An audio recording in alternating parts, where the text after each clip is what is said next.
Em, el- la presentación o el título que refirió Andrea más bien corresponde a la envergadura de la investigación que ella refería, que es una investigación que trata de explorar la transformación sensorial en Valparaíso durante el siglo XIX, en ese momento en que ocurre una rápida modernización y luego también una rápida desaceleración, ¿no? Pero lo que voy a presentar ahora es algo acotado dentro de ese marco general, es sobre todo el sentido del gusto en algunas crónicas que Carlos Pessoa Vélez publicó en un semanario satírico que tuvo una efímera existencia en Valparaíso y que se llamó La Comedia Humana.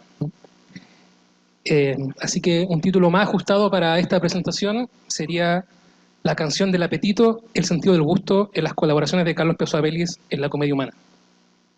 Entre septiembre de 1905 y agosto de 1906, Carlos Pessoa Vélez publicó una serie importante de colaboraciones en la revista porteña La Comedia Humana, pasquín satírico de efímera existencia, cuyo subtítulo era Semanario Festivo, Político Social y de Actualidades, encabezado que también se hacía acompañar por la locución latina Castigat ridendo mores, corregir las costumbres riendo.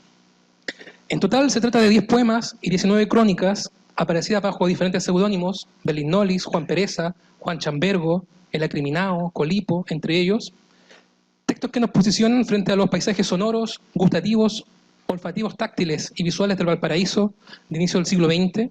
En efecto, en algunas de sus páginas se exhibe la geografía áptica del Valparaíso de la época, para tomar el término con el que Tim Ederson define el contacto continuo de cuerpos al interior de un espacio, o algunas de ellas también pueden entenderse como aromatopías, siguiendo la expresión empleada por Jim Dropnik para referirse a las manifestaciones odoríferas que pueblan un lugar. Paisajes, geografías, utopías, por medio de las cuales pueden apreciarse en definitiva las tensiones entre los deseos de orden sensorial y las manifestaciones de alteridades sinestésicas. En este sentido no deja de ser significativo que uno de los amigos cercanos al escritor, Ignacio Herrera Sotomayor, lo haya definido en una remembranza como un hiperestésico formidable, comparándolo con la botella de Leyden, el célebre dispositivo eléctrico del siglo XVIII que permitió almacenar cargas eléctricas en una botella de vidrio y que es considerado como el primer tipo de condensador eléctrico. Estos paisajes sensoriales, proporcionados por el hiperestésico Pessoa Vélez, se encuentran a la vez intersectados por acontecimientos determinantes de la ciudad en su fase de desaceleración modernizante, puesto que en este conjunto de poemas y crónicas se manifiestan y entrecruzan 3 hitos próximos en el tiempo que condujeron a la ciudad a enfrentar crisis severas, debido a que estas situaciones límites quedaron aprendidas a ciertos movimientos de flujo del capital y sus consecuentes modificaciones en la correlación de fuerzas geo y biopolíticas, empujadas por rearticulaciones entre tecnología, economía, discursos médicos sobre el cuerpo y lógica del poder.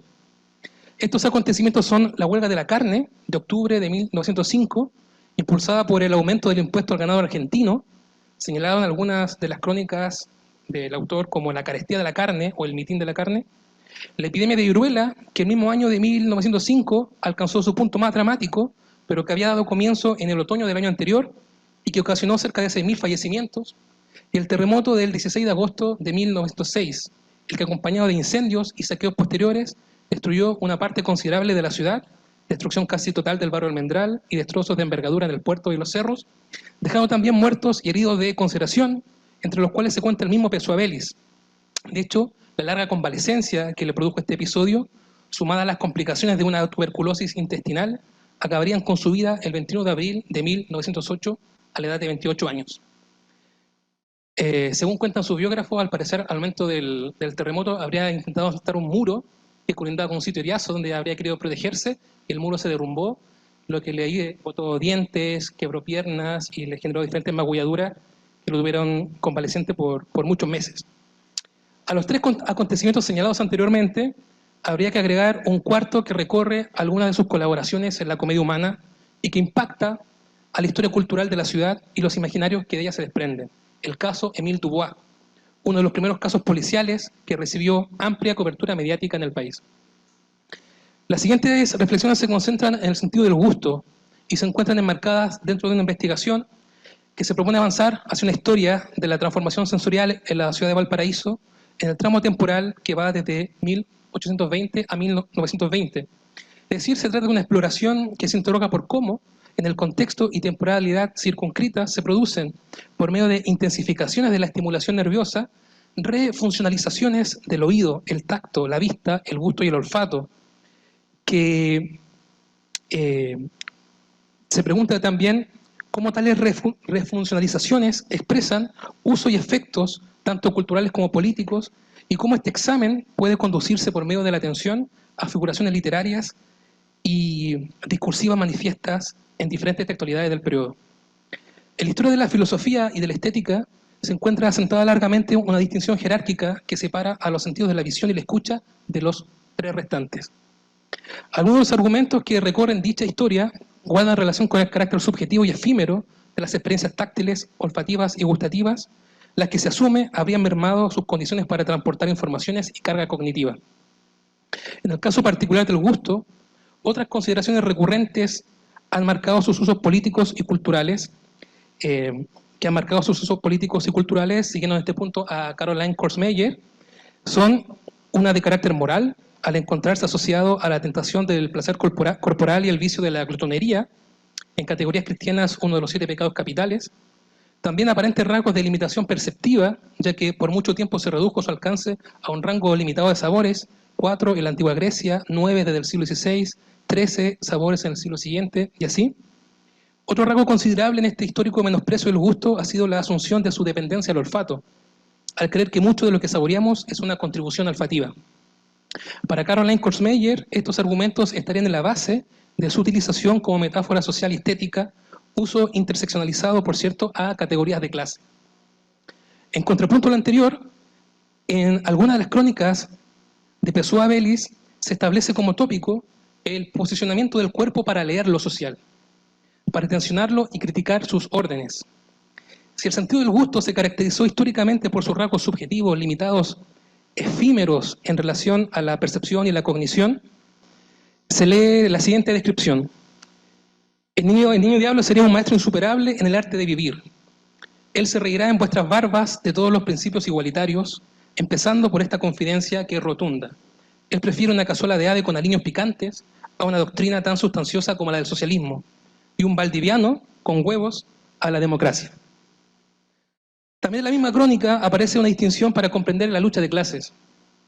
Cito, despojado de amor propio, libre en la suprema libertad del que no tiene ambiciones, ni esperanza, ni ensueños, se gana su comida descansadamente lustrando calzados en los paseos públicos, cobrando buenas propinas como criado de restaurante, o limpiando los bolsillos del prójimo en las aperturas de cualquier fiesta pública que aglomere masas de gente entusiasmada.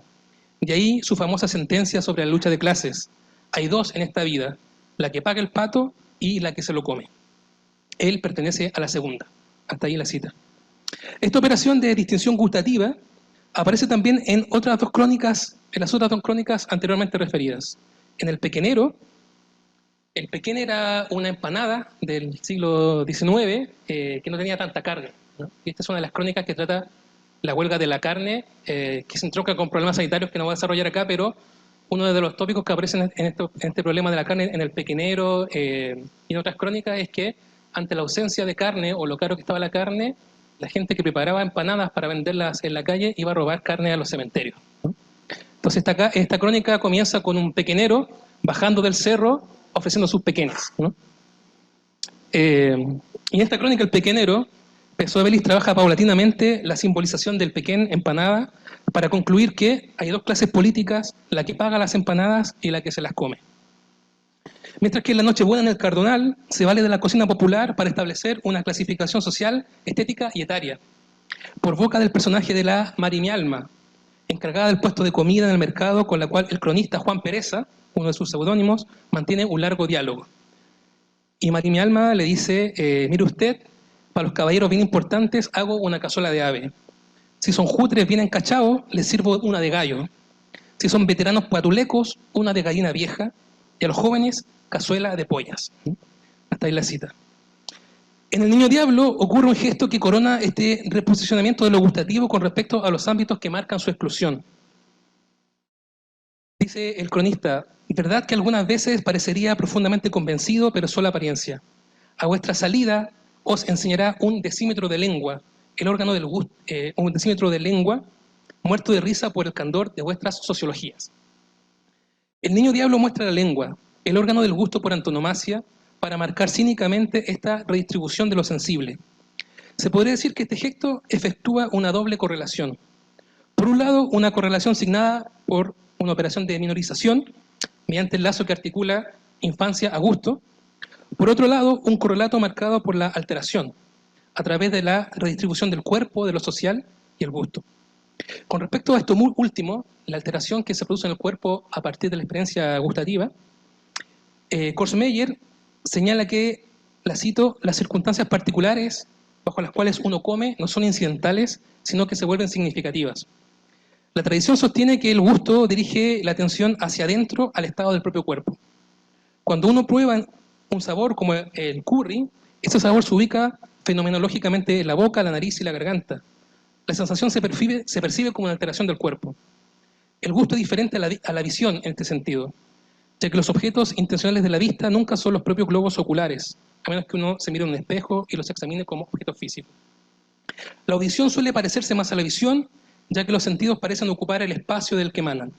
Sin embargo, ciertos sonidos, como los tonos bajos profundos, pueden percibirse como vibraciones del cuerpo. El tacto es en ciertos aspectos como el gusto, ya que la sensación del tacto se produce en la piel. Pero los dedos pueden explorar el objeto y dirigir la atención al objeto mismo. Y así el tacto se concibe tradicionalmente como un sentido que obtiene información objetiva. Un aspecto que queda en evidencia en este conjunto de crónicas de Pessoa-Bellis es que no se encuentran vinculadas al mundo del trabajo, sino al mundo del ocio, como tradicionalmente se ha pensado con respecto a los sentidos del olfato y del gusto, por ejemplo. En específico, al mundo que cruza el trabajo informal, el ocio y también la ilegalidad. Dan cuenta de modo de vida marcados por la sobrevivencia. Hotel al aire libre, una de las últimas colaboraciones de Pessoa-Bellis para la comedia humana, se sitúa en el momento de colación de los obreros del puerto, de los trabajadores del comercio y de la industria. Lo que en la crónica se denomina como el ejército del músculo, que emprende de nuevo la brega diaria. La crónica culmina con la imagen de Ñamaiga y su sobrina Rafaela lavando los viejos cacharros que constituyen toda su vajilla, mientras el ejército del músculo retoma sus labores sin que se den cuenta, y esto lo dice el cronista, que ellas también, las pobres, llenan su día, cumplen su tarea. Es decir, que la crónica se cierra con la advertencia del prosista que ellas también participan de la circulación del dinero o del funcionamiento de la economía. Es relevante en estos paisajes gustativos, aromatopías o geografías ápticas que lo que produce el shock sensorial no sea la sobreestimulación nerviosa mediada por los avances técnicos, sino que las crónicas de Pessoa-Bellis, lo que produce el shock que desinhibe el embotamiento de los sentidos es la miseria.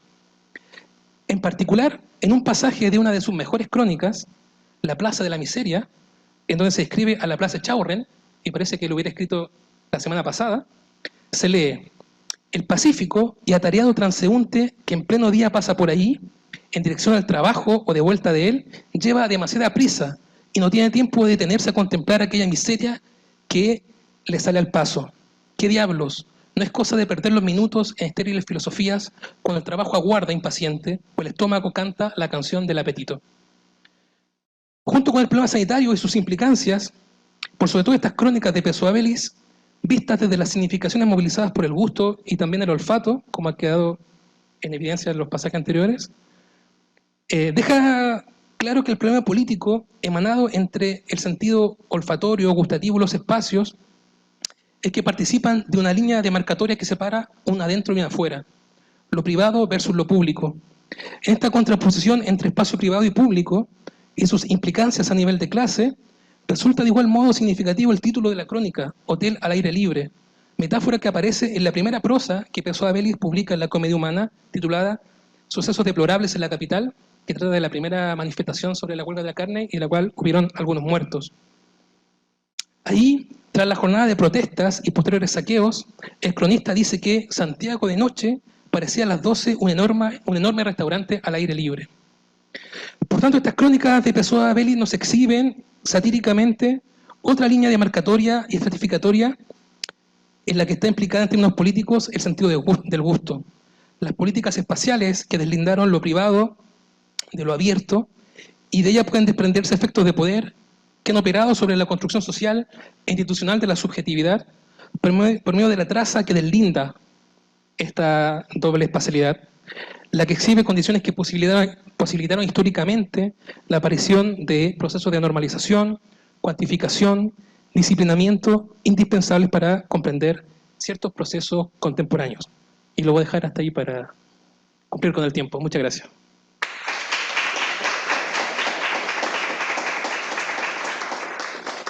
Muchas gracias, Hugo. Seguimos con Ana Traverso, que es profesora de la Universidad Austral de Chile, de Valdivia, y que ha trabajado sobre todo la literatura de mujeres en Chile, especialmente en la primera mitad del siglo XX, y en este momento está en un proyecto de investigación sobre escritura y secreto, y me parece que va a presentar algo de ese proyecto. Los dejo con Ana. Muchas gracias, Andrea, y a todas las personas que han organizado estas jornadas, a muchos que ha sido un buen encuentro y además conocer al resto de las personas. Así que muchas gracias. El proyecto que se refiere a Andrea lo dirige ella, por eso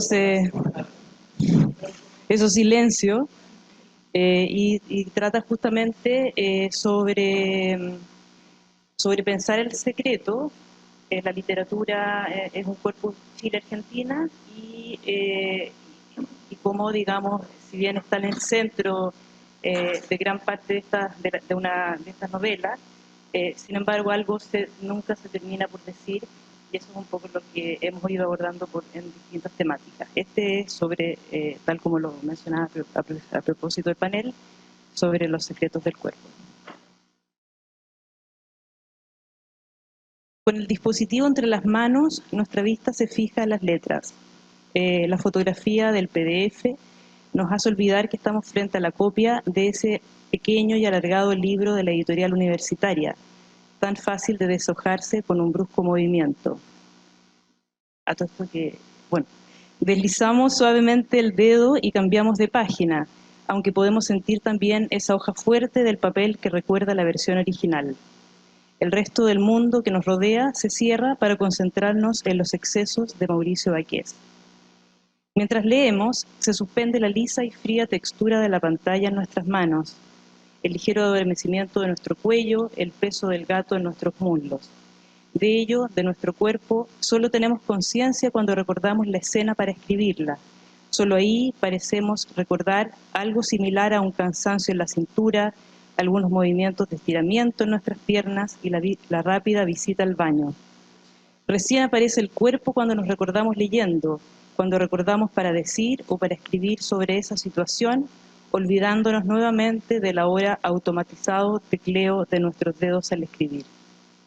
El cuerpo, la mayor parte del tiempo, se nos olvida y solo aparece para recordarnos que no hemos comido, que llevamos mucho tiempo en una misma postura o cuando estamos enfermos. Ese cuerpo que llamamos nuestro se vuelve visible para hablarnos de su incomodidad o de su placer.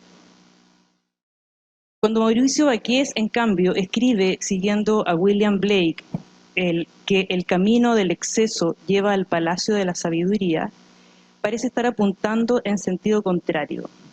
El exceso sería una manera de conocer el mundo, dicen, esto en la contraportada, una de las tantas maneras y uno de los tantos mundos. Y por exceso estaría pensando, dice, en el encuentro con los muertos que amé y cuya muerte aún no comprendo, el país o la edad, el confuso recuerdo de un cansancio infantil. En síntesis, podría decirse que para Baqués exceso es recordar. Resulta curioso pensar el recuerdo como excesivo, pero en cambio resulta un lugar común lo que enuncié al comienzo sobre el olvido del cuerpo. Y si pensamos el exceso como aquello que sale de lo ordinario o lo lícito, lo lícito, la memoria, en efecto, hace de ese evento recordado algo que se distingue de lo común. En muchos de los cuentos de Silvino Campo, como en los de Baqués, se trata de decir algo excesivo que afectó al cuerpo a través de los imprecisos recuerdos infantiles. La experiencia pasada Se revive en el recuerdo produciendo desfases, vacíos lingüísticos, entre las que habrían sido las impresiones infantiles y las palabras adultas para relatarlo. Aquel cuerpo impreso, marcado por una experiencia innombrable en el pasado, vuelve a intentar decir lo vivido, en la dificultad de acercarse a lo inefable o aquello inexplicable desde la vivencia infantil, desde las palabras adultas que transforman y violentan esa experiencia. La primera sección de Excesos describe confusas situaciones infantiles que dejaron huellas imborrables en el cuerpo. El primer relato, de hecho, es la narración de un hombre que confiesa haber quemado la cara de la mujer del padre con el ácido para destapar la fosa, y a su vez haberse ganado el apodo del coreano por el efecto del nitrato de plata que aplicó sobre su piel. Estas marcas habrían grabado para siempre ambos rostros, haciéndolos reconocibles por un lado y anudados para siempre a ese momento imposible de olvidar. Ya adulto, el narrador vislumbra a la mujer quemada en el trolley y su relato viene a ser una especie de monólogo interior dirigido a la mujer para explicarse qué hizo de aquella oscura tarde, dice, un sueño repetido al infinito. Sus recuerdos de niño están dominados por aproximaciones sensoriales, el aroma de las plantas que se cuela por la ventana, por la puerta, por el corredor, la sensación fresca de los rincones intocados en la cama, los olores corporales de las sábanas, los sonidos leves de la noche en el zumbido de los zancudos o la respiración del padre durmiendo a su lado. Aquella cercanía del padre sentado al borde de la cama que percibe en su piel bronceada al recibir sus besos húmedos o al abrazarlo y dormirse, dice, pegado a él como un gusano a la hoja. Casi todo aquello ocurre en la habitación que comparten, mi pieza, nuestra pieza, mía y de él, y que con la llegada de la nueva mujer se transforma en el lugar que luego usted ocupó. El sitio donde comencé a morir cuando fui desplazado. Antes de ello, describe el mundo en una especie de unidad vegetal, entre su cuerpo, las sábanas y la presencia o ausencia del padre en la habitación, como una suerte de microcosmos habitado por plantas e insectos, un espacio que a través de la ventana abierta logra conectarlo con la galaxia cuando la noche entraba llenándome la boca de estrellas. Un tiempo anterior que describe así: antes de que usted llegara, las olorosas plantas del corredor, las azaleas, los rododendros, los juncos del jardín, mis juguetes esparcidos por el patio. Un tiempo en que su presencia se prolongaba libremente hasta el patio, donde el patio no era malo dentro de esas sábanas, donde el mundo no era malo dentro de esas sábanas que olían a nosotros. Luego viene el cuerpo expulsado de la cama, de la casa, para terminar en un reformatorio. Así, la pertenencia del amor equivale a ocupar o tener un espacio en esa cama. Todavía con el amor del padre, mientras lo oye dormir a su lado, aflora el recuerdo de la madre ausente con la cara estompada, que Carlos Córdoba lo lee como un galicismo de estompé, borrosa, difuminada, y juega a producir encuentros imposibles. Mi madre y él, ella y yo en este mismo lecho. La madre se anuda en su relación con su padre, remarcando la partida de ella y la presencia del padre, hasta ser expulsado de ese lecho. Ya adulto, pegado a mi mujer que duerme, vuelvo a pensar en usted, la imagino, la sueño. Mi sueño repetido del infinito, usted frente a mí, de espaldas a mí, cara a la batea. Desde otro lecho, recuerda su venganza ante la expulsión. Un sueño que no dejaría de reiterarse desde que lo internan en el reformatorio, en aquel dormitorio común con la lámpara roja encendida toda la noche. El coreano lleva en su cara la marca de aquella tarde en que quemó la cara de la mujer, del padre, y se volvió horriblemente extraño en el mundo de los hombres. Y su cuerpo aún recuerda en la piel la sensación de pertenencia, de comunión, de hábitat natural que existió antes de perder para siempre ese territorio en que no parecía haber límites entre él, el padre, las sábanas, el patio oloroso y la noche estrellada. Muchos de los cuentos que le siguen, este es el primero, reiteran situaciones similares: la habitación compartida con el padre, la ausencia o adulterio de la madre, el ambiente cálido, cruelmente ominoso que se vive en la casa, el internado. Hamleto en Chena, ese cuento que le sigue, es un relato igualmente fragmentario, impreciso y confuso, que hace de los sueños, las fantasías, los deseos y los hechos una misma realidad. Superpone distintos momentos temporales en un mismo plano y con una invitación explícita para revivir esos años sin tiempo, el adulto se dirige al niño que fue con estas palabras. Niñito, tomo mi mano, la tuya, que ha crecido, rugosa y estropeada. Tocándose, recordando su mano de niño, se vuelve al pasado para revivir nuevamente aquellas escenas excesivas para el cuerpo infantil. Se ve en la habitación de los padres recostado en el lugar de ella, reemplazándola, mientras observa al padre vestirse y echarse objetos en los bolsillos. Un metro, una cortapluma, una libreta y un revólver. Sin embargo, esa escena ya es pasada dentro del propio pasado. Son los recuerdos felices del niño que ha perdido al padre. Sí, este beso en la frente, esta caricia, llena un reducto de mi soledad que antes se llenaba con sonidos, con voces alegres, con ritos juveniles que cambiaron inesperadamente. Con la conciencia de volver a un tiempo pasado, habitado por fantasmas, busca elementos que hagan volver al padre que ya no vive en aquella casa. Y como Hamlet, Hamleto en Chena, le promete al padre, no sabemos si muerto, asesinado, abandonado o reemplazado por otro hombre, su venganza. La falta de claridad del texto no solo tiene relación con la superposición de planos temporales y la confusión entre lo que pertenece al estatuto de los recuerdos y lo fantaseado, poco la línea de Bombal de La última niebla. Además de esto, los sentimientos hamletianos de venganza, amor y duda se proyectan indecisamente sobre los distintos personajes, el padre, la madre, la hermana, concentrando el gran drama en el corazón de la familia nuclear. Tengo que hacerlo, debo hacerlo de una vez, tengo que hacerlo, padre, son las preguntas de complicidad vengativa con el progenitor que se vuelven sobre la madre.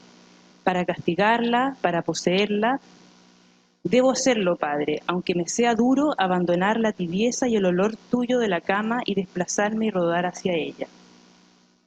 Si bien el deseo incestuoso del hijo es lo suficientemente explícito, como vemos en esta cita, dice, su piel rosada bajo la seda me abraza, me marea desde lejos, por todas partes, dispersada sobre mí, tocándome aquí, donde la sábana me quema, y hay un nombre grabado, el de su sangre, espesa, negra, que se arrastra bajo la seda transparente hasta sus pechos.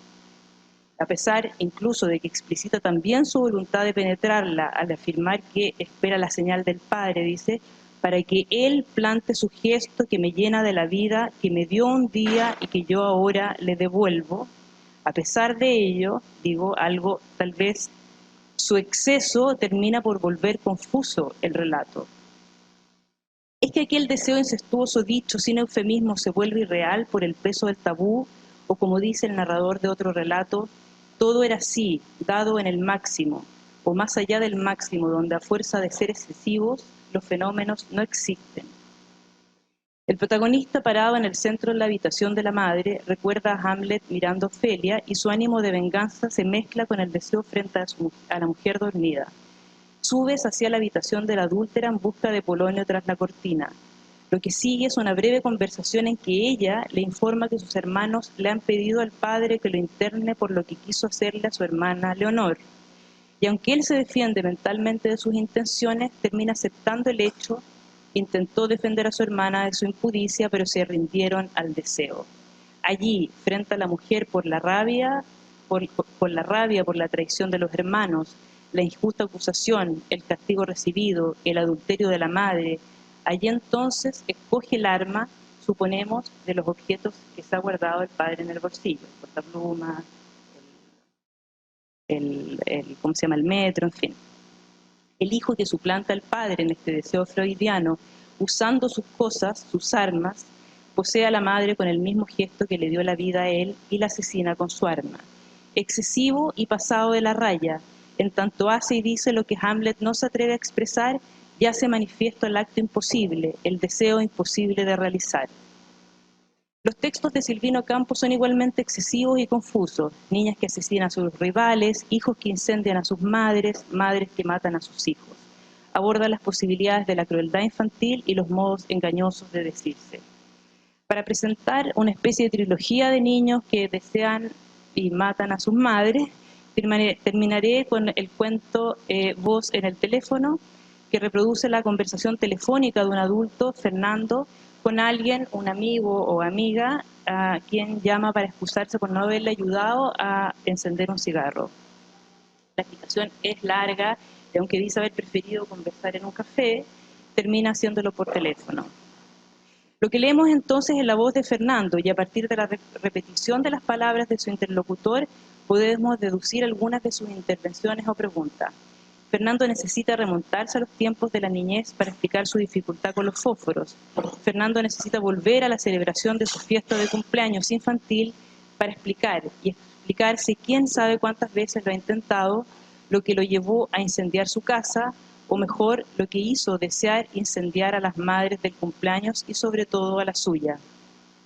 Parte describiendo su casa, una mansión enorme llena de habitaciones inútiles, como si al describir la casa fuera entrando en un mundo absurdo con varios lavamanos en un solo baño, cuartos para planchar, otros para arrugar la ropa, un mundo en el que el cocinero amigo lo amenazaba en broma con un enorme cuchillo, en que la madre dice las cosas invertidas para desorientar a quienes le escuchan, y en que para el día del cumpleaños los muebles son reemplazados por un sinfín de chucherías, cornetas que no suenan, representaciones de títeres donde la Caperucita se parece al lobo y viceversa. Desprovisto de los objetos habituales de su casa y sin muchas ganas de interactuar con los invitados, el niño celebrado se refugia en la habitación, donde se entretienen las madres en medirse el cuerpo y competir por la cintura más estrecha. El relato de Fernando adulto se va volviendo cada vez más infantil, como si solo repitiera algo que no entiende y que debe decirlo de nuevo tal como lo escuchó cuando niño. Hablaron de política, de sombreros y de vestidos. Hablaron de problemas económicos, de personas que no habían ido a la fiesta. Lo advierto ahora, recopilando las palabras que les oí decir. De pronto suena el teléfono, dice, una persona que llama a la madre, que en algunas llaman el barbudo y otras el duende, o el teléfono, ¿no? Fernando no habla de amante, ni comenta quién podría haber sido este hombre al que todas se le turnan para hablar con él, como si no lo supiera exactamente. Pero el niño, en cambio, no se contiene de su escondite y termina levantándose para ver y escuchar mejor. Lo que sigue es la expulsión del niño de aquella habitación y las consecuencias de su rabia. Lo que sigue es también la descripción de su acto de venganza, tal como podría ser el del niño que quema la cara de su madrastra o el del adolescente que desea disparar a su madre. Una confesión de responsabilidad en que cada acto es enteramente atribuido. Roba los fósforos que le están prohibidos de la pieza de la madre. Yo fui el que cerré la puerta con llave, yo fui el que saqué la llave y guardé en el bolsillo. Con algunos otros niños apilan los papeles de regalo cerca de la habitación de las madres y le prenden fuego. Tan concentrados estaban mirando el incendio de la casa, ya por fuera, que apenas alcanzaron a percatarse que las señoras se asomaron a la ventana. Y así, la última visión que tengo de mi madre es de su cara inclinada hacia abajo, apoyada sobre un balaustre del balcón. Si los niños de Baqués lo dicen todo, uno de estos días decidí matarla a usted, dice, confiesa el coreano a la mujer quemada. Los de Ocampo muchas veces más timoratos van diciendo entre líneas. De todo lo que cuenta Fernando sobre su madre parece acercarse bastante la hipocresía, en eso de decir las cosas sin mentir.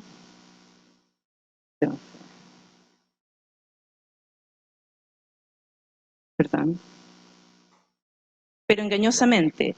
Siempre se arreglaba para pronunciar las palabras de un modo equívoco como si se le enredara la lengua. Esta es la madre.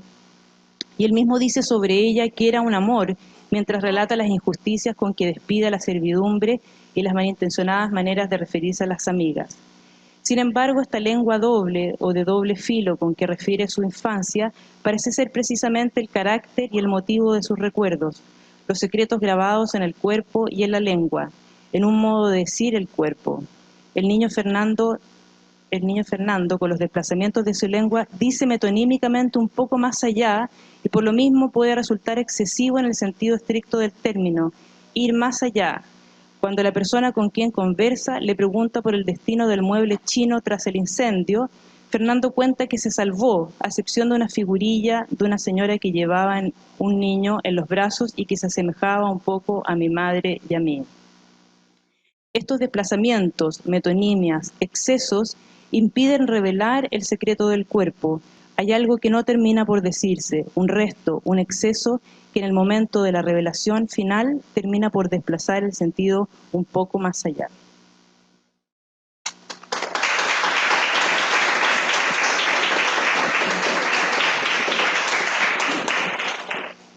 Muchas gracias, Ana. Después de la trilogía de los niños asesinos, vamos con Catalina Millán. Catalina Millán, me da mucha alegría presentarla porque es parte de nuestro programa de literatura comparada.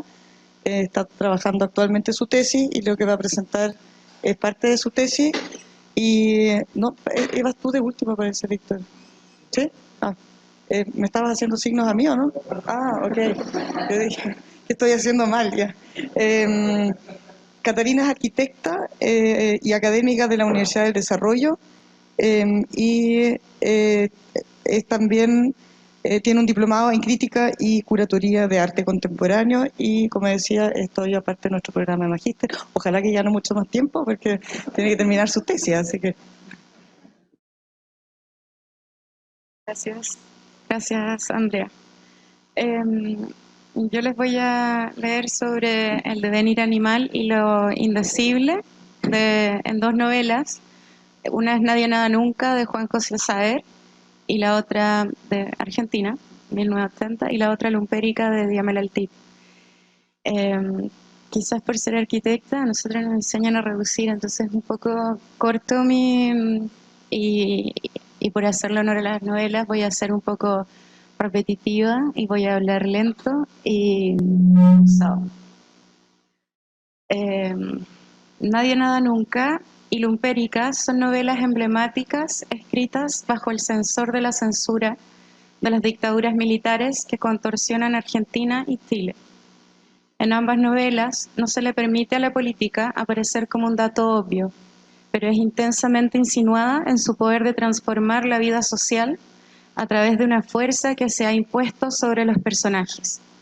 Beatriz Sarlo, autora que encabeza los estudios críticos de Saer, lo describe como: no es el paisaje, sino los vectores que lo tensan y lo transforman. En la posibilidad de traer lugares a la narrativa y de expresarlos desde las percepciones de las atmósferas, ambos autores comparten la cualidad de haber creado zonas, dimensiones espaciales que se componen y descomponen en pro del relato de la percepción, a través de un fuerte contraste entre lo que permanece y lo que falta. Aparece una zona fracturada en la que no es posible el avance a su completa comprensión.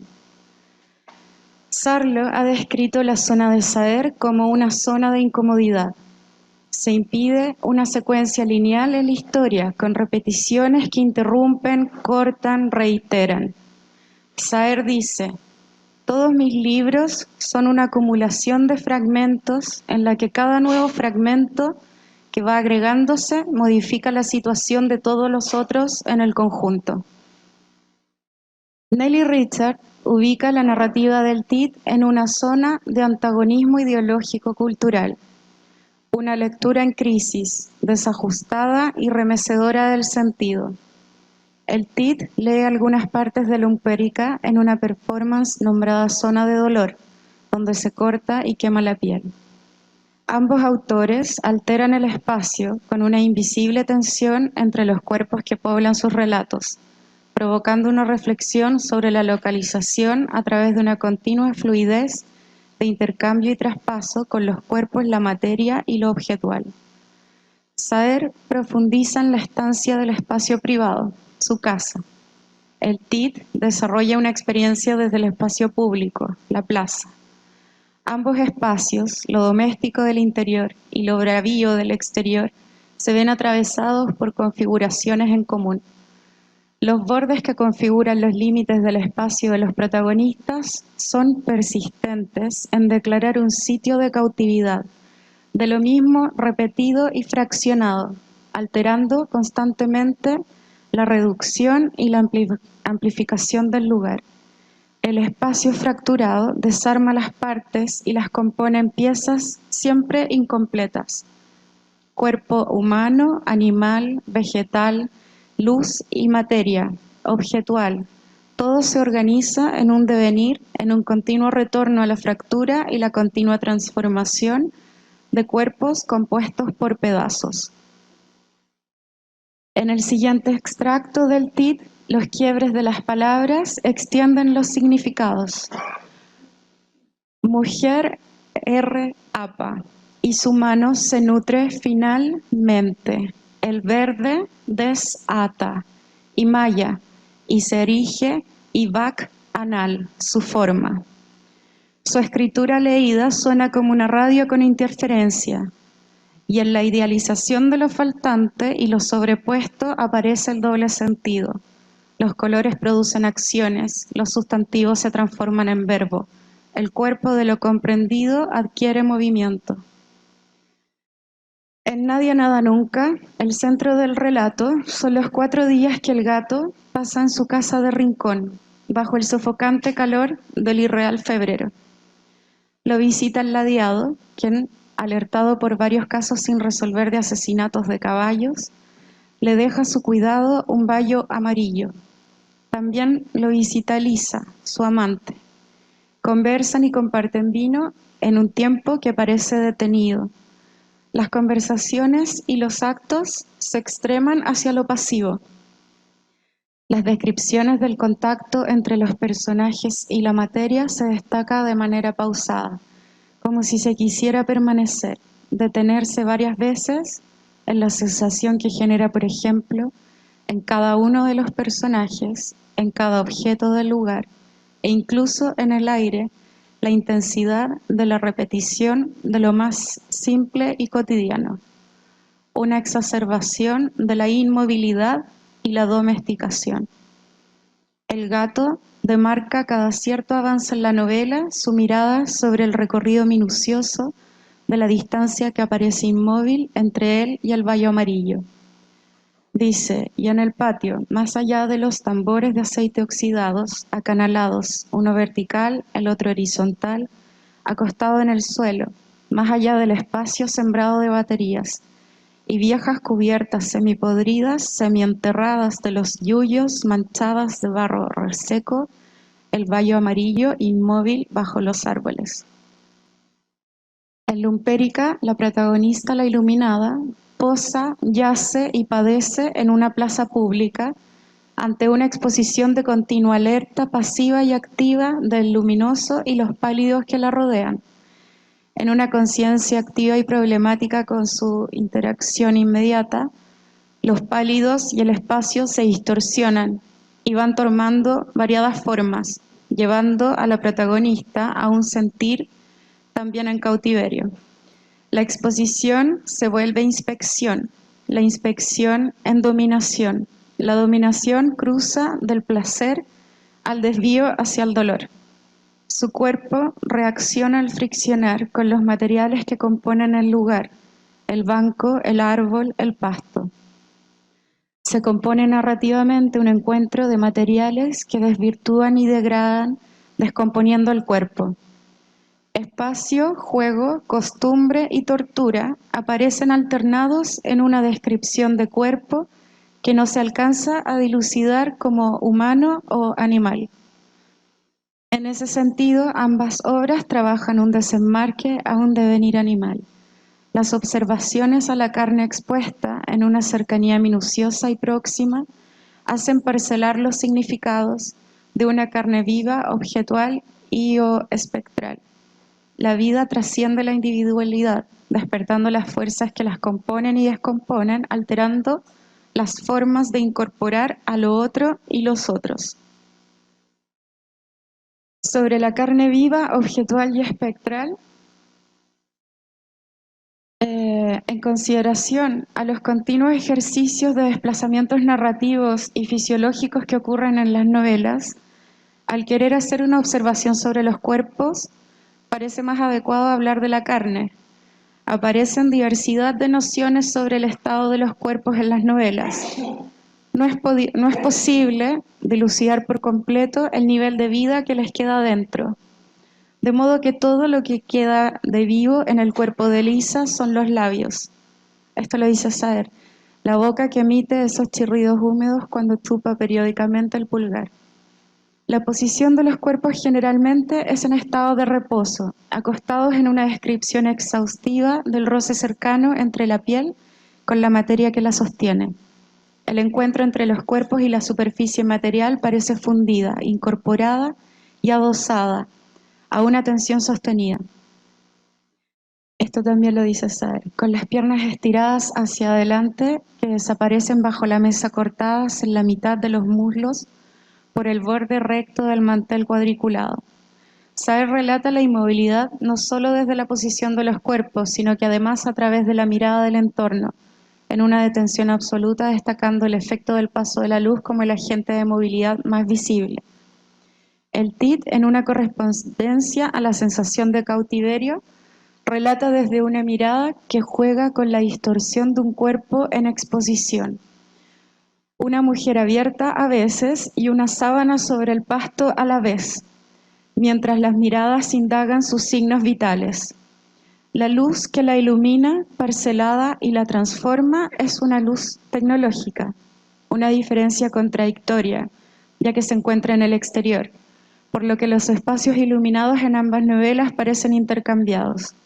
El interior construido de la casa de Saer constituye la suficiente penumbra para ser iluminado por el sol, en vez que el exterior del Tit se ilumina a través de letreros luminosos.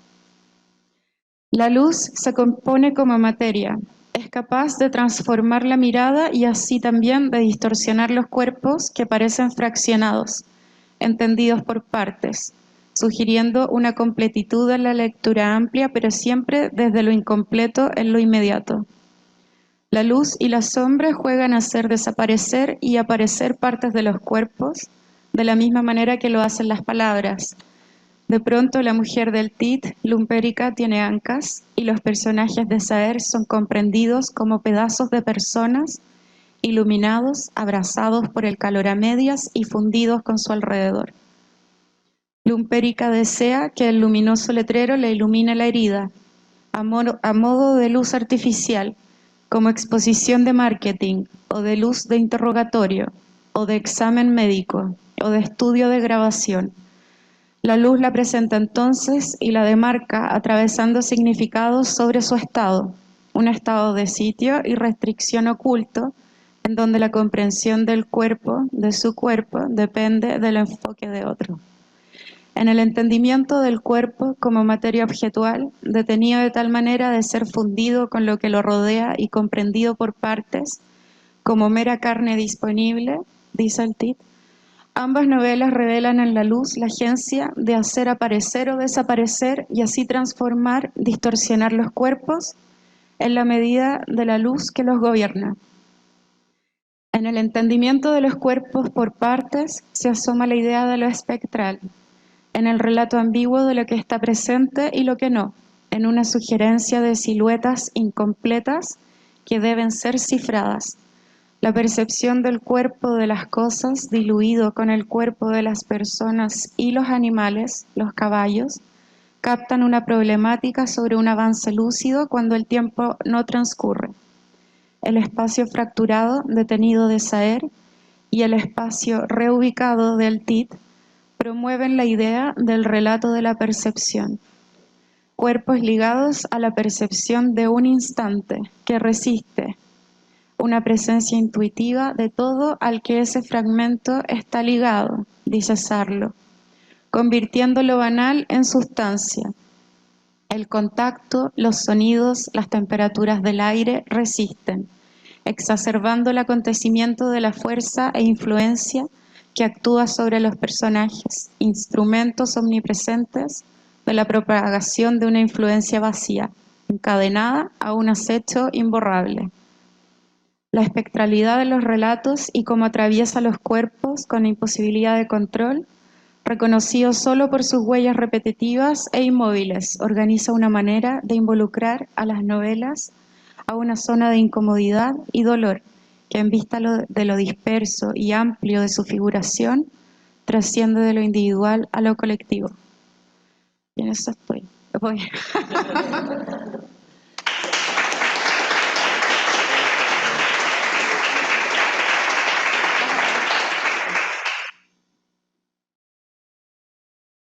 Muy bien, muchas gracias, Catalina. Vas muy bien, así que muy tranquila. Presento al último panelista de esta mesa. También con muchísima alegría presento a Víctor Orquera, que muchos de nosotros tuvimos el privilegio de tener como estudiante. Víctor es psicólogo de profesión, tiene un magíster en psicología, en mención teoría y clínica psicoanalítica de la Diego Portales, y tiene un magíster en literatura comparada, el nuestro, ¿no es cierto? Y en este momento está cursando el doctorado en psicología de la Diego Portales, pero con un proyecto fuertemente vinculado a la literatura, del cual hoy día yo creo que nos va a dar una pequeña muestra. Hola, buenas tardes a todos y todas. Muy agradecido de estar aquí. Agradecer la gestión, la coordinación de todas las jornadas y especialmente a Andrea por invitarme a esta mesa. ¿Se me escucha bien? ¿Sí? Bien, el tema de los que le voy a hablar hoy se desprende justamente de mi investigación doctoral que gira en torno a la memoria, la literatura y el psicoanálisis. Por supuesto, para las jornadas de hoy hice un acento especial en el posthumanismo, una teoría que me gusta bastante. Y bueno, este es mi texto, lo he titulado La calle de las segundas oportunidades, cuerpo y memoria en Avenida 10 de Julio de Nona Fernández. ¿Dónde se aloja la memoria? Esta es la pregunta que constantemente me reflejaba la novela Avenida 10 de Julio, Huamachuco, escrita por la autora chilena Nona Fernández en el 2007 y reeditada en el 2021.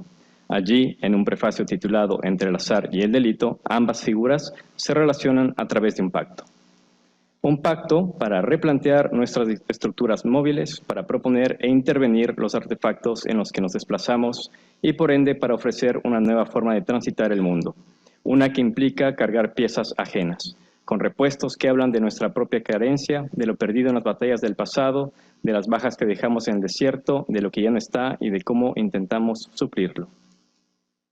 En Avenida 10 de Julio, calle que condensa eventos pasados como el enfrentamiento entre Perú y Chile en Huamachuco en el año 1883 o la muerte del poeta Enrique Lin en 1988, se encuentran distintas piezas tanto robadas como recicladas.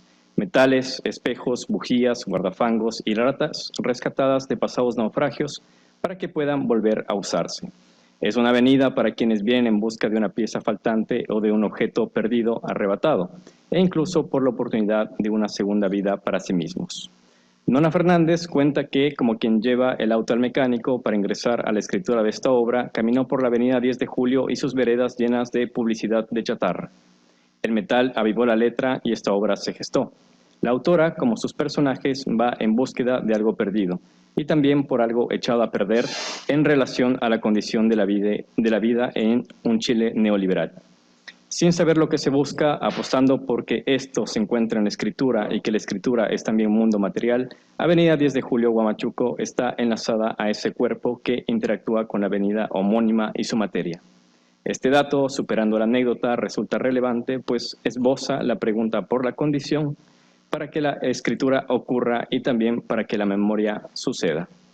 Lo perdido parecería estar asimilado con el olvido y con el afán de que este último se vuelva recuerdo. En efecto, decir que se recuerda para escribir es tan cierto como afirmar que se escribe para recordar, como bien lo ejemplifica esta novela. Sin embargo, entre sus páginas también se hallan más combinaciones. Es posible caminar, parar, soñar, escuchar, hablar, reensamblar, juntar metal y habitar viejos y nuevos lugares para recordar. Si hay alguna coordenada para el misterio que acompaña a lo perdido y su búsqueda, es que ésta empieza en el cuerpo, en la interacción de este con el cuerpo material de las cosas. En lo que sigue, profundizaré en las distintas condiciones de la memoria desde mi lectura de Avenida 10 de Julio, destacando a las cosas, la chatarra, los espacios, las prendas y los objetos. Aquellos objetos ajenos que se vuelven órganos personales. Para realizar esta articulación me apoyaré en el materialismo de la carne de Rossi Braidotti, especialmente en el concepto de la memoria encarnada y de manera breve a la manera en que el psicoanálisis concibe la memoria. La novela gira en torno a dos personajes principales, Juan y Greta, ambos amigos del liceo en la década de los 80 cuando tenían 15 años. Junto a sus otras amistades, la chica Leo, el negro, los hermanos Uvilla y varios estudiantes de distintos colegios organizaron una toma que culminó con la detención de este grupo de amigos. Durante la detención, todos sufren algún nivel de violencia, pero son la chica Leo y el negro quienes son asesinados y desaparecidos. El relato de la toma va asomándose por fragmentos de la historia iniciada, al igual que la novela misma, con un objeto, el recorte de un diario. Las letras están desvanecidas, pero la foto aún conserva cierta nitidez. En esta, Juan, quien ha guardado el recorte, reconoce a Greta con un abrigo que le pertenece y una bufanda larga. También ve a la chica Leo con un pasamontaña, al negro con la boina y el hinchaco en la mano, y finalmente se mira a sí mismo de adolescente, vistiendo un pañuelo rojo que le devuelve una incógnita. Esta es la cita. No sé qué tengo que ver con ese niño de cara cubierta que me mira desde el recorte. ¿Qué tenemos que ver con los registros de nuestros momentos pasados? ¿Qué con nuestros cuerpos y las vestimentas que usábamos? La novela sitúa en aquella foto una serie de prendas. La memoria está tejida en sus hilos y colores. Las páginas iniciales que narran este hallazgo componen la primera de varias cartas a Greta. Ambos no hablan hace años y Juan, en definitiva, no cuenta con una dirección a la cual mandárselas. Este recorte y las imágenes que porta, más que las palabras que han quedado ilegibles, son las que gatillan la escritura y la memoria. Seguro que si no lo hubiera encontrado, lo olvido todo. ¿Lo olvidaste tú?, dice Juan en la carta. Tras este hallazgo, ocurrido mientras ordenaba cosas viejas, la vida de Juan tiene un quiebre. En una de las múltiples mañanas aceleradas decide, sin saber por qué, detenerse con su auto en medio de la avenida durante una inusual lluvia. Juan realiza, desde mi perspectiva, una nueva toma.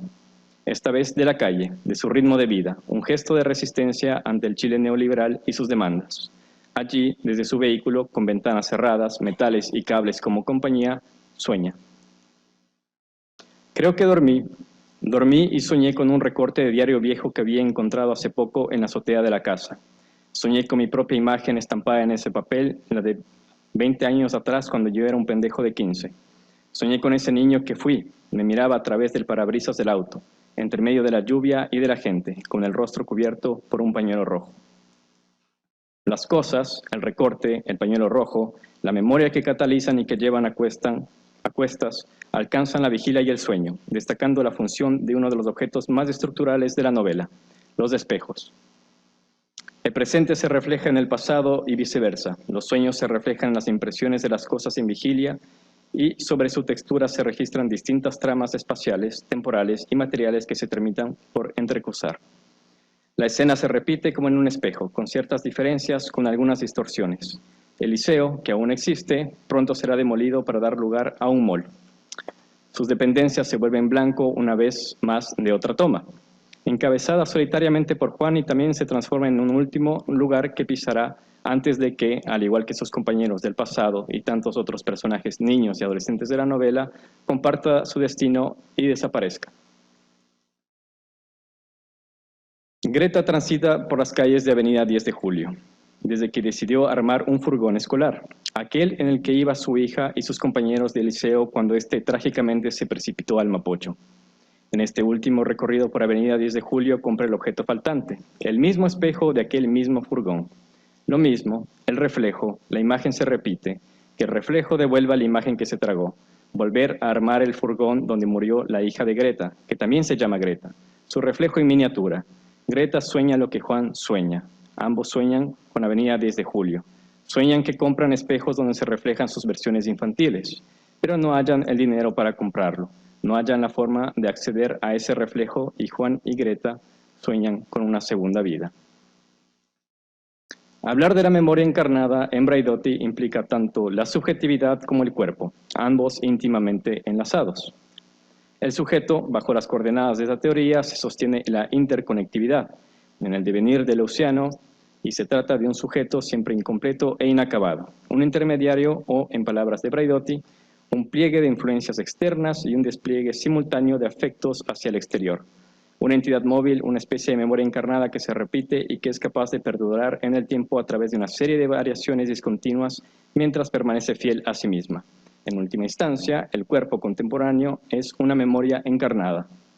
El cuerpo es memoria encarnada en tanto tiene un asidero material y perceptual en constante interconectividad. Se trata de un cuerpo dinámico y móvil afectado por su biología, por el deseo, por la memoria, el poder, lo social y una serie de fuerzas que incluyen lo no humano, por ejemplo, las cosas y las distintas especies con las que se convive. Cuando Braidotti se refiere a este cuerpo en términos espaciales, habla de un denominador común a todos los cuerpos, el que consiste en ser materia inteligente dotada con la capacidad de afectar y de ser afectada, de entrar en relación. Mientras que al referirse a los términos temporales dice que un cuerpo es una porción de memoria viva que perdura a través de la experimentación de las constantes modificaciones internas que suceden al encuentro con otros cuerpos y con otras fuerzas. ¿Dónde se aloja la memoria? Se aloja en aquel cuerpo capaz y abierto al encuentro, en las interconexiones que establece con la materia, lo vivo de lo aparentemente muerto, lo orgánico de lo aparentemente inerte. La memoria se encuentra en aquel espejo que lleva a Greta envuelto en el diario del día de ayer, listo para formar parte del ensamblaje de metal, memoria, dolor y anhelo que es de ese furgón. Tanto para Juan como para Greta se puede observar que existe un componente no humano en la interacción, en el recorte, en las prendas y en el espejo, que recortan afectivo, temporoespacialmente a los personajes y que reflejan una imagen donde a veces se reconocen o donde es posible que lo ajeno se vuelva propio. Las quirlas del pasado, sus pedazos y vestigios de batallas perdidas, no son solo objetos hallados, objetos pasivos que han acumulado polvo u óxido. Son cosas activas, semánticas, que constituyen esa memoria encarnada. Cada objeto en el relato, con distinta intensidad, carga con su propia historia material, moviendo el relato, la memoria y cuerpo de Juan y Greta, y así también aquel borde que separa la vida y la muerte. Los muertos viven. Mi furgón es la prueba de esto. He rearmado su esqueleto a punta de voluntad, rastreando a cada una de sus piezas como un buitre. He olfateado la carroña y volado en busca de sus huesos por armadurías, talleres mecánicos, tiendas de repuestos, cementerios de autos, comisarías, casas de remate. Este espejo es la última pieza que falta. La resurrección del furgón me parece, por un lado, un ejemplo de memoria encarnada, recuerdos y chatarra, voluntad y esqueleto mecánico, la búsqueda de la vida reciclando lo desechado. Greta reconstruye aquel vehículo parecido al monstruo de Frankenstein en un intento de armar un relato, hecho de palabras, recuerdos y carrocería, sobre la pérdida de su hija, la Greta chica. Separada de su pareja, al igual que Juan tras el evento del automóvil, Greta interactuará por meses con Avenida 10 de Julio, la calle de las segundas oportunidades, buscando la vida en cementerios de autos, convertida en una ave rapaz que sobrevuela el Palacio del Repuesto, la Casa de la Critola, el Reino del Taparrabo, el Rincón de la Tuerca o el Castillo del Espejo. El personaje de Greta destaca que la vida, como la memoria, no es exclusivamente humana. Por otro lado, este proceso de resurrección también puede ser leído junto a otro de los conceptos que sostiene el materialismo de la carne y que acompaña a la memoria encarnada, el devenir. Para Braidotti, devenir es una forma nómada de retorno o de ejercicio de memoria que traza líneas transversales potenciadoras que trasciende la estaticidad de la memoria sedimentada, activándola y desprogramándola del modelo dominante. Los devenires son procesos creativos e inacabados. Greta deviene otra, lo hace cuando su personaje se rompe con el choque del furgón y se rearma al juntar y reensamblar las partes de estas y unirlas con otras. La reconstrucción es un acto, en primer lugar, de creación de memoria y, en segundo lugar, de activación de la misma. Si devenir es desmantelar las estructuras de dominación mediante retornos, reajustes y microcambios cuidadosos y pacientes, la combinación de partes traídas de uno u otro lado para la resurrección del furgón trae consigo el desmantelamiento de una memoria dominante, la que señala, que se recuerda y que se olvida. Las piezas del furgón de Greta tienen historia. Los asientos vienen de un Nissan Sentra, sobre los que se sentaron 3 amigas, de las cuales solo una sobrevivió en un accidente de tránsito. Los focos delanteros son de un Citroën CX deshuesado. Este nunca pudo ser vendido por su dueña tras haber sido usurpado y usado como escondite para un cadáver infantil. Y el manubrio, una de las pocas piezas originales, lleva una calcomanía que dice I love Chile, pegatina colocada por la hija de Greta. Las piezas sobreviven a la muerte, pero la llevan sobre sí. La novela narra estos hechos que pudiesen pasar desapercibidos y olvidados y los rescata de este destino.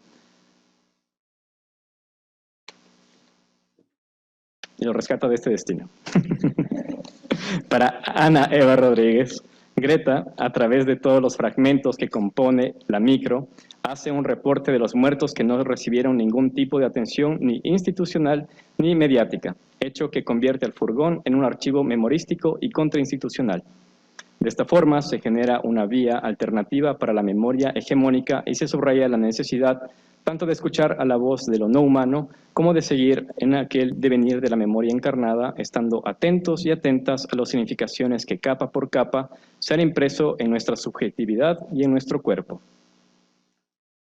A mi parecer, entre los autores y disciplinas que han escuchado precisamente el cuerpo se encuentra Freud y el psicoanálisis. Desde sus cimientos, el cuerpo del psicoanálisis, hecho de metáforas, lenguaje y creaciones que no respetaban la lógica convencional de su biología, padecía de reminiscencias.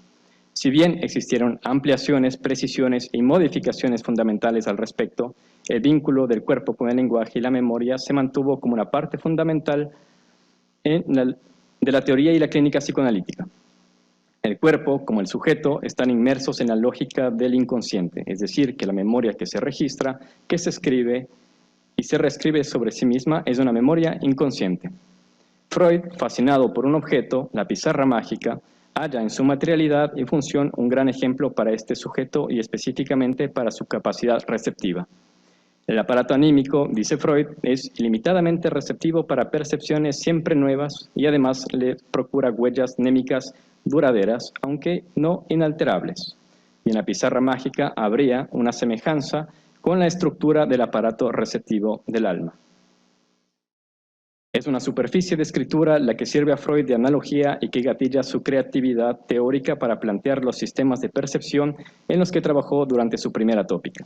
La pizarra mágica, además de ser un objeto que evidencia la necesidad del mundo material para imaginalizar y teorizar, se extiende como un símil de lo que son las cosas en tanto superficies de escritura, como el cuerpo encarnado, como el cuerpo de los objetos que como un puzón graban sobre nuestra piel su historia y moldean la nuestra.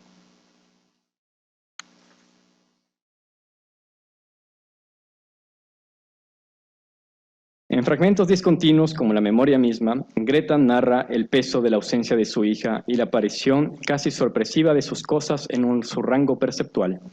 Esta imagen relatada muestra el peso de la ausencia, muestra la paradoja de que nadie está más presente que cuando deja de estar. Allí la novela sitúa los objetos, para acompañar la pérdida y como posibilidad también de armarla en la historia vital. Rodríguez se percata también de esta dimensión. Reconstruir el furgón es entonces una suerte de operación personal de duelo, que termina siendo un trabajo no solo de memoria colectiva, sino de representación simbólica de los sectores más vulnerados. ¿Qué es un duelo sino la forma particular de crear una nueva forma de recordar, olvidar y vincularse con quien no está o con lo que no está? Avenida 10 de Julio, como otros relatos, es potencia de una memoria colectiva y de una denuncia social. Las huellas mnémicas son duraderas, pero no inalterables, dice Freud, señalando el espacio para aquella transformación, el sujeto a devenir, después de lo que se constituye como una pérdida, la metamorfosis que ocurre con el cuerpo encarnado, despojándose y sumándose nuevas capas de escritura. Aquí un posible diálogo conceptual, el sujeto del inconsciente y el sujeto nómada, ambos cuerpos, ambos superficies de escritura. Greta y el encuentro con los objetos de su hija y ulteriormente con los de Juan, cuando ésta termina viviendo en su casa tras su desaparición, nos muestra esto y lo que se ha venido trabajando sobre la memoria encarnada y la interconectividad con lo humano y lo no humano para su existencia. Cuando la Greta chica murió, pasé meses sin mover nada de la casa. Solo ocupábamos lo estrictamente necesario. Tenía la idea de que si todo seguía tal cual, algo de mi hija estaría conmigo en cada cosa. Antes no la habíamos notado, pero de pronto la casa estaba inundada de ella. Cada objeto cobró sentido. Esa noche me dormí en su cama, tratando de llenarme de ese olorcito a vinagre que le salía del cuello empapando las sábanas. Y esta última cita es cuando Greta está viviendo en la casa de Juan. El primer día ocupé las sábanas azules que estaban puestas y traté de reconocer algún olor familiar en ellas, pero no encontré nada. Me miro al espejo y hay algo tuyo, en mi imagen. Greta se encuentra con su pasado en el sobre de cada una de las cartas que le escribió Juan. Las cosas, como las personas, nos devuelven nuestra imagen y son parte de nuestra subjetividad. Subjetividad que no es sino memoria encarnada, memoria hecha y por hacer. Para finalizar mi presentación, me sirvo de mi propia memoria, pues mientras leía y releía esta novela recordaba a quienes, en un espacio psicoanalítico, me han hablado sobre sus recuerdos y sus olvidos, a quienes se resistían a olvidar, de quienes no podían recordar cuando el olor era demasiado. Recuerdo porque leer es también escritura y reescritura sobre nuestros cuerpos. Recuerdo los sueños que escuchaba, como estos hacían hablar o recordar, que en cierto punto pueden ser lo mismo, hablar como recordar en voz alta. Recuerdo que cuando mejoraban, es decir, cuando a través de recordar era posible olvidar, el tiempo que se había congelado sobre un hecho, sobre una pérdida, volvía a tomar curso. Recuerdo las cosas de la hija de Greta y recuerdo el ingenio de cada uno al crear una nueva relación con lo que se había perdido, del otro, de sí mismos, y que se podía finalmente volver a mover las cosas en casa, para reordenarlas, para guardarlas, para conservarlas. Recuerdo que soñaban con cosas olvidadas y que iban a buscarlas al despertarse en algún desván, cajón o caja de mudanza. Recuerdo las fotos que traían, parecida a la del recorte de Juan, buscando que ésta les devuelva, como si de un espejo se tratase, una parte de sí mismos. En todos los casos, en todos mis recuerdos, hay objetos y sobre ellos una memoria que podía ser escuchada. Cosas cuya aparición agradecía pues gatillaba la memoria y con ello un trabajo posible, o, en términos de Braidotti, la apertura al encuentro. Una memoria que se sustrae de viejas significaciones para emprender un nuevo proceso creativo. Desde caminar por Avenida 10 de Julio o cualquier otra, hasta escribir o leer una novela, la memoria de las cosas y las cosas en nuestra memoria que constantemente nos ensamblan, brindándonos una segunda oportunidad para vivirlo. Gracias.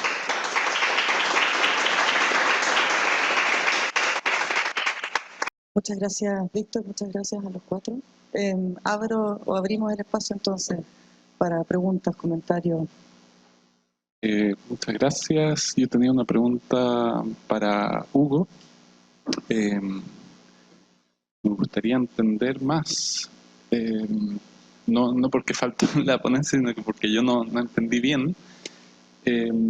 ¿Cómo piensas tú dentro de los textos, cuando aparecen estas alusiones al gusto, cuando la relación ahí entre cultura, texto, gusto, digamos, como las direcciones en las que van esas producciones de esas representaciones, puedes distinguir, por ejemplo, entre la presentación que aparece en internet, sale que tú también trabajas con crónicas de otros autores, por ejemplo, viajeros.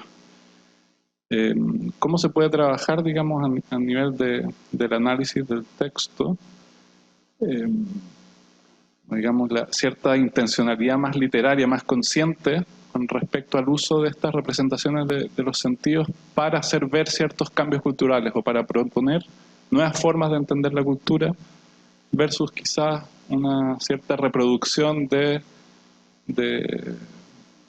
ideas que ya están presentes en discurso, digamos, que ya fueron de alguna manera implantadas, ¿no? como lenguaje?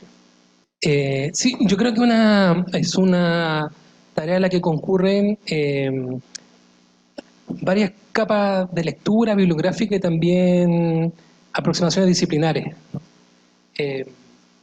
Porque estos textos fundamentalmente de crónicas se leen también en diálogo con, por ejemplo, todo un levantamiento histórico que se ha hecho sobre la historia cultural o política de la ciudad desde el periodo tardocolonial en adelante, ¿no? Que sirve también como horizonte para poder ver cómo estas figuraciones literarias pueden contrapuntear también algunas de las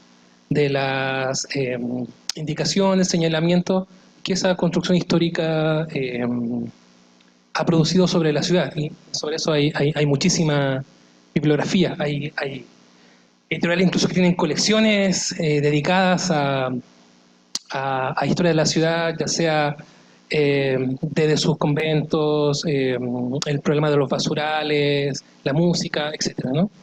Una segunda tarea de lectura, más de corte disciplinar, tiene que ver con algunas aproximaciones teóricas que han trabajado problemas afines a este, ¿no?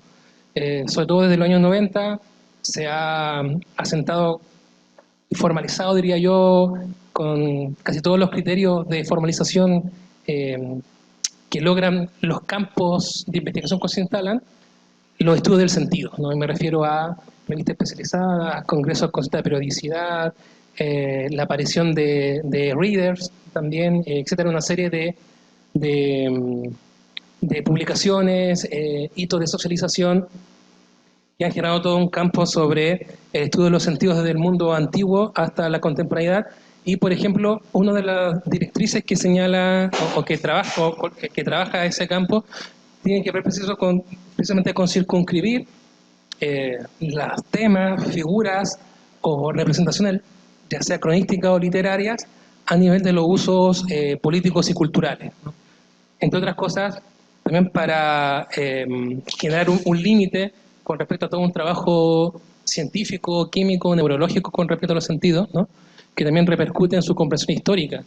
David House, que es uno de los autores que ha publicado muchos estudios sobre, por ejemplo, el olfato, el gusto, el tacto, en uno de sus textos dice que actualmente la ciencia reconoce cerca de 36 sentidos, ¿no? Pero históricamente hay 5 sentidos que de alguna manera han impactado en los discursos literarios, históricos, culturales que se han producido, y son básicamente esos 5 sentidos históricos en los que yo me enfoco en esta investigación, ¿no? Y otro nivel tiene que ver precisamente con la especificidad de los textos literarios y también con el manejo de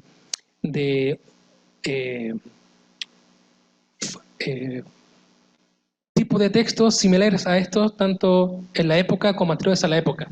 Por ejemplo, este conjunto de crónicas de Pessoa-Avelli está constantemente desmarcándose de otro conjunto de crónicas que también en su momento aparecieron en prensa periódica, que son las crónicas que escribió Víctor Domingo Silva bajo el seudónimo de John Pencil en varios semanarios de la época, ¿no? Y una de las diferencias que aparece allí con respecto a Pessoa-Avelli en relación a Víctor Domingo Silva es la inmersión en el mundo popular, ¿no? Y en esa inmersión en el mundo popular, creo yo que lo sensorial juega un rol fundamental. No lo menciono acá, pero por ejemplo, los paisajes sonoros que están presentes en las crónicas de Pessoa-Avelli están atravesados por la poesía popular, y por ser un reservorio no solo de poesía popular, sino que también de poesía culta, que es capaz de instalarse en espacios públicos. En esa crónica que mencionaba El Pequenero, por ejemplo, el personaje El Pequenero, que en la crónica es referido como el viejo Tórtola, una de las cosas que hace al recorrer la ciudad y ofrecer su empanada es ir recitando versos de la poesía popular referida a las empanadas. Pero luego, por ejemplo, cuando la crónica nos sitúa en el Cardonal, esta mujer que yo también citaba de la crónica La Nochebuena en el Cardonal, cita a versos de Espronceda, por ejemplo, ¿no? Y en la otra crónica, Hotel al aire libre, un tipo al cual no le es vendida comida en este local, se va silbando una canción de la época, Saliste feo, ¿no? De Elías Chacón. Entonces, en esa inmersión al mundo popular está repleto de estas manifestaciones sensoriales que creo yo pueden ser contrapunteadas a algunos de esos niveles que acabo de referir, tanto a nivel teórico y histórico a nivel occidental, como los acercamientos de los estudios del sentido, como a nivel de historia de la ciudad también, a partir de los múltiples acercamientos que han referido a algunos acontecimientos concretos desde el final del siglo XVIII en adelante, ¿no?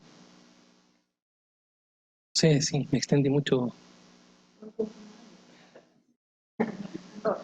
¿Alguien quiere hacer otro comentario, alguna pregunta?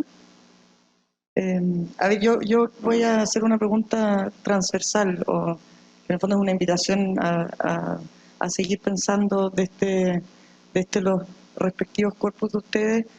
Yo creo que hay una pregunta que me está dando vuelta un poco desde ayer, también por las presentaciones de ayer, y que es una pregunta que no se puede contestar, pero igual la voy a hacer. Y es la pregunta: ¿dónde empieza un cuerpo, ¿no? O cómo estos textos reflexionan sobre a dónde empieza un cuerpo, en el sentido de que algo que me llamó la atención en las ponencias, no está el tema de la percepción, no está el tema de los sentidos. Estaba pensando justo lo que tú decías, Hugo, también del sentido del tacto, donde eso es, ¿qué es? ¿No es cierto? Es decir, es es un punto de contacto, la piel es una especie de membrana que está al mismo tiempo como entre una afuera y una adentro, ¿no? Hubo dos términos que me parece que aparecieron también, que es el incorporar algo, ¿qué es eso de incorporar o encarnar algo, ¿no? Esos términos que parecen señalar ciertos tránsitos de algo que está fuera, que pasa un adentro, adentro de qué, el adentro del cuerpo con respecto a un afuera del cuerpo, ¿no? Me parece que hay algo ahí, digamos, que apareció de distintas maneras en las cuatro presentaciones y que me gustaría solo escucharlo como reflexión a partir de esa pregunta. No me miren con cara de que el micrófono es lo peor que les puede pasar en este momento. ¿Sí? ¿Dónde empieza un cuerpo?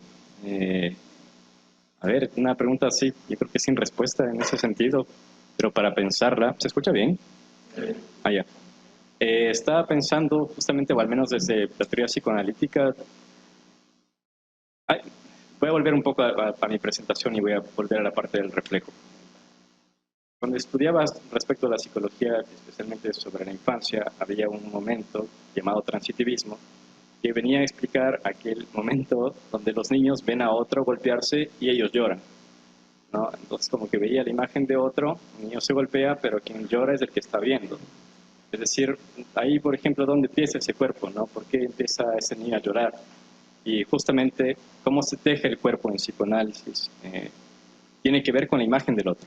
Es decir, lo que el otro me devuelve como imagen y lo que yo vengo a incorporar. Esa es una palabra que usa mucho también en psicoanálisis y se refiere incluso por lo que nos llevamos a la boca, ¿no? Es una parte muy exploratoria también de la infancia, por ejemplo, de venir y hacer algo propio. Ahora, si me muevo un poco más a otras relecturas, quizá más lacanianas al respecto, estoy pensando justo en el intermedio, ¿no? Ese concepto lacaniano, por ejemplo, es la inyección de otredad. Es decir, ese afuera y adentro es un espacio virtual, digamos, ¿no? Y hay distintas maneras de localizar eso en la teoría lacaniana, por ejemplo, respecto del sujeto. El sujeto es algo que está entre, ¿no? De significantes, por ejemplo. Pero si hablamos, por ejemplo, de una fórmula que es muy repetida, que es respecto al deseo, ¿no? El deseo es del otro, ¿no? Pero si el deseo es del otro, a medida que ese otro me constituye, por ejemplo. Pero no puede constituirse si no hay un soporte material de eso. Y eso se traduce en gestos, se traduce en miradas, se traduce en sostenernos, se traduce en arrollarnos, se traduce en contarnos cuentos, por ejemplo. Eso estoy pensando respecto de ese inicio. Es difícil responder a esa pregunta porque no es un inicio cronológico, no es fechable, ¿no? De repente, es decir, si uno pensara, y con eso también vuelvo a mi presentación, sobre su primer recuerdo, ese primer recuerdo no es un recuerdo propio, sino probablemente un recuerdo inoculado, es decir, un recuerdo que alguien nos inyectó, es decir, un recuerdo que es una narrativa y quizás no es una creación, no es otra cosa sino una creación, ¿no? Pensando un poco sobre eso, de lo primero, que es un tema gigante, digamos, también en psicoanálisis. Eso por mi parte.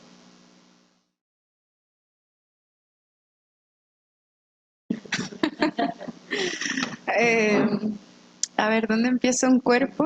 Es difícil para mí no ver el cuerpo como una energía en movimiento, una expansión también de una voz, de un caminar. Entonces, por mi deformación profesional como arquitecta, lo más importante es el espacio vacío, no tanto la figura como que del jarrón, sino que el aire que contiene el jarrón. Como que nos enseñan a poner la mirada sobre, más allá de la materia, lo que puede interactuar y lo que puede jugar allá adentro. Entonces es como que es confuso porque, claro, uno lleva inmediatamente la palabra cuerpo a materia, pero también está muy relacionada al vacío.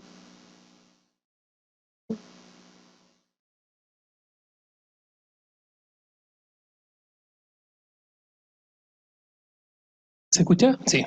Si me tengo que remitir a Pessoa Bellis, yo creo que donde comienza un cuerpo, una palabra clave allí es la alteración. Y sobre todo la alteración a partir de una experiencia determinante, que en el caso de Pessoa Bellis es el hambre. Muchas de las crónicas que acabo de comentar tienen como movilizador el hambre, precisamente, ¿no? Entonces, en relación a eso que moviliza, ¿no?, ocurre una alteración. Esa alteración se plasma sensorialmente a partir de múltiples niveles, y yo creo que es muy interesante lo que tú decías, Andrea, con respecto al tacto, porque quienes han estudiado el tacto en términos culturales, históricos, y lo distinguen perceptivamente de otros sentidos, dicen que uno de los rasgos que presenta el tacto es que se percibe con todo el cuerpo, ¿no? Los otros sentidos se perciben con un órgano en particular, la vista con los ojos, la escucha con los oídos, ¿no? El tacto fundamentalmente con las manos o primordialmente con las manos, pero también con todo el cuerpo, ¿no? Y eso es un rasgo que influye, creo yo, en esta alteración que puede producir la idea de dónde comienza el cuerpo a partir de la alteración, ¿no? Hay un poema de este conjunto que publica Pessoa Bellis en la Comedia Humana que me parece muy revelador en ese sentido, que es el poema El Lustrabotas, que es un poema, un soneto, para ser más preciso, en lo cual precisamente describe la actividad del niño lustrabotas y su dominio de las manos, los materiales con los que trabaja, al limpiar los zapatos de las personas que pagan por ello, ¿no? Y con respecto a la alteración también, creo que en otra crónica que eso se plasma de manera brillante, es, creo yo, uno de los mejores textos de Pessoa Bellis en general, no solamente de este conjunto, una crónica que se llama Reportajes fúnebres, en la cual él va al cementerio a entrevistar a 3 muertos, ¿no? El primer muerto fue asesinado por Émile Dubois, el segundo muerto fue asesinado por la policía en la huelga de la carne, y el tercer muerto murió por la viruela, era un asaltante que se contagió la viruela al asaltar a alguien, robarle los pantalones, lo detuvieron y en el calabozo de la comisaría se contagia la viruela y termina muriendo, ¿no? Y es un reportaje muy jocoso, pero en el humor que va emanando de ese diálogo muy absurdo que tiene primero con un asesinado por Émile Dubois, en segundo lugar por un muerto en la huelga de la carne, en tercer lugar con un muerto a partir de viruela, va apareciendo esa alteración del cuerpo que a su vez se va vinculando ya sea a discursos jurídicos en el caso de Émile Dubois, a discursos médicos en el caso de la viruela, y a discursos políticos en el caso de la huelga de la carne, ¿no? Sí, yo me hacía esa pregunta mientras estaba al leer los textos, y uno de los problemas era qué de esto entiendo como cuerpo también. Qué es lo que estoy leyendo, lo puedo leer como cuerpo, porque también se desvanece, es muy difícil saber, y depende mucho de lo que uno concibe como cuerpo. Ya de partida, dónde empieza el cuerpo es qué sentido le doy al cuerpo. Y eso es otro gran problema. Se ve también en los propios relatos, ¿no? O sea, una vez que le doy un sentido, una vez que esto viene, ya sea a través del recuerdo, lo que sea, cobra la noción de cuerpo o Me llamó la atención las imágenes de Sergio Larraín, fotógrafo que tú pusiste. ¿Son tuyas o son del texto de la autora? Y un poquito, cual sea la respuesta, ¿qué buscabas ahí en relación a la memoria, al duelo? ¿Qué te llamó la atención esas imágenes? Asumo que son tuyas, ¿no? Que tú las pusiste. Yo las puse. Okay. Sí. De hecho, o sea, en la primera edición de 2017, Avenida desde Julio no contaba con fotografías. Pero en la nueva edición tienen fotografías, pero por supuesto son de otra fotógrafa que se me escapa el nombre ahora. Estaba muy tomado por la obra y estoy muy tomado por el tema de investigación que me compete, algo que me toca el cuerpo, justamente. O sea, y lo que estaba haciendo al colocar esas imágenes era colocando las fotografías que también tengo encarnadas, digamos, incorporadas. Y cuando leía algunos fragmentos de eso e iba armando la presentación, lo que se me venían eran imágenes. pero hay algunas imágenes que no estaban hechas y otras que sí. Entonces me parecía en ese armar la presentación ir poniendo también un poco de memoria. Y tenía estas imágenes en mí y dije, esto podría ser acorde a lo que estoy presentando, o esto podría ser acorde a lo que estoy entendiendo o interpretando de la novela. Justo en esa época había ido, por ejemplo, al Museo de Arte Contemporáneo y estaba esta exposición donde la primera fotografía que aparece es de un niño, ¿no? Y el reflejo dice democracia. Entonces esa fue una primera imagen que me vino al leer la novela. Cuando estaba en la parte de los espejos, recordé a algunas de las fotógrafas que han trabajado sobre el surrealismo, y me acordaba sus nombres, y me acordaba las imágenes, y simplemente fui y las busqué y encontré lo que quería, digamos, o lo que más se ajustaba. Algunas otras partes no, no me fue posible encontrar, pero para lo que sí fue un trabajo donde yo estaba involucrado, pero donde también había algo de autonomía de lo que me venía, como un trabajo de asociación libre incluso. Y fue a partir de ahí algún tipo de elección. ¿Y por qué están ahí? Es por eso, para sumar la narrativa un poco. Gracias. Yo le voy a pedir a Hugo que nos regale 3 sentidos para llegar de 5 a 8, ya que dijiste que ahora es como 36. No, pero uno más, algo, nada. Nos quedamos con los 5 sentidos nomás entonces. Bien, muchísimas gracias a todos por estar en este programa.